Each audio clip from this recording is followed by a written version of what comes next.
My wife told me to come home later than usual, and that was the first warning. The message came in just as I was locking my office door for the night. It was from my wife, Serena, asking if I could come home later than usual. That alone made my stomach twist because she never asked me to stay away.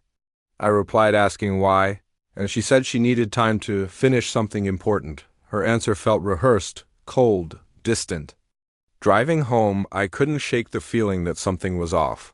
When I walked through the front door, the living room was spotless, almost staged. Serena was sitting on the edge of the couch, fidgeting with her phone. She looked up with a forced smile that didn't even reach her eyes. I asked if everything was okay, and she said we needed to talk. Those 4 words always mean something bad. She told me she had confessed something to her friend earlier and didn't he want me hearing it from someone else. My heart dropped before she even spoke the truth.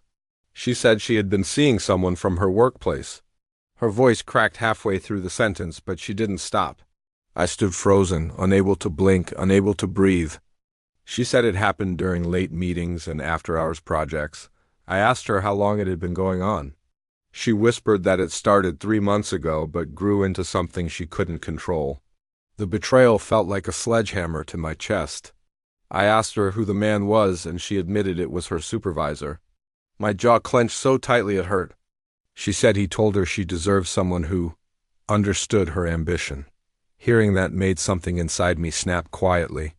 I told her she had made a choice, not a mistake. She burst into tears, saying she didn't want our marriage to end. I walked to the kitchen to keep from exploding. She followed me, begging for forgiveness. I told her forgiveness wasn't something you demand. It's something you earn. She said she had already ended things with him. I asked her why she ended it only after getting caught. She didn't answer. I told her I needed air and stepped outside. The night felt heavier than usual, pressing down on me like a weight. My phone buzzed again, this time from an unknown number. The message read, "I'm sorry you had to find out this way." I instantly knew it was from her supervisor. I blocked the number without replying. When I walked back inside, Serena was sitting on the floor crying. She asked if I was leaving her. I told her I wasn't sure yet. She begged me to talk to her instead of shutting down.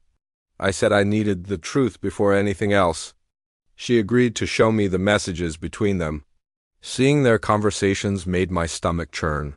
Her supervisor called her my escape and my real happiness. Serena wrote that she felt alive with him. I gave her the phone back because reading more would destroy me completely.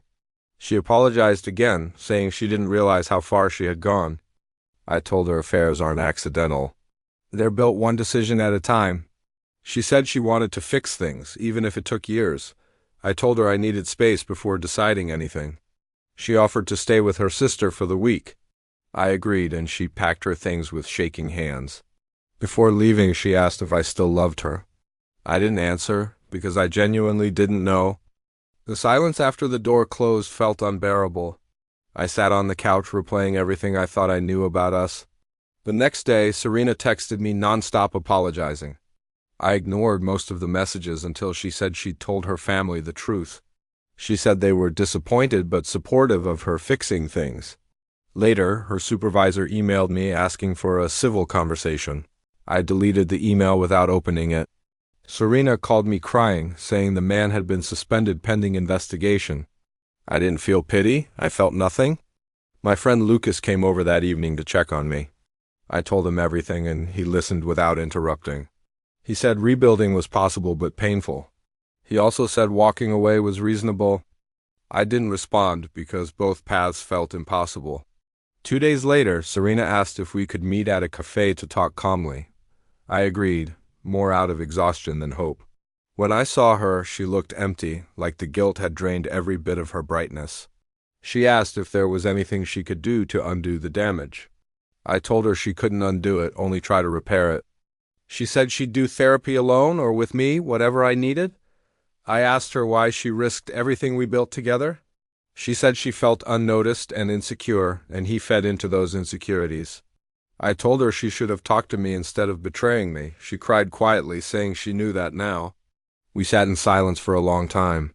Finally, I told her I wasn't deciding today. I said I needed more time, more clarity, and more honesty. She nodded, accepting whatever came next. When we left the cafe, she didn't ask to come home. She just whispered that she hoped I would let her fix what she broke. I watched her walk away, a shadow of the woman I married. Later that night, I messaged her saying we could try therapy, but nothing more for now. She replied instantly with gratitude and a promise to do the work. I put my phone down and stared at the ceiling, unsure of the future. But at least now the lies were gone, replaced by something we hadn't had in months. The truth, painful as it was, finally belonged to both of us.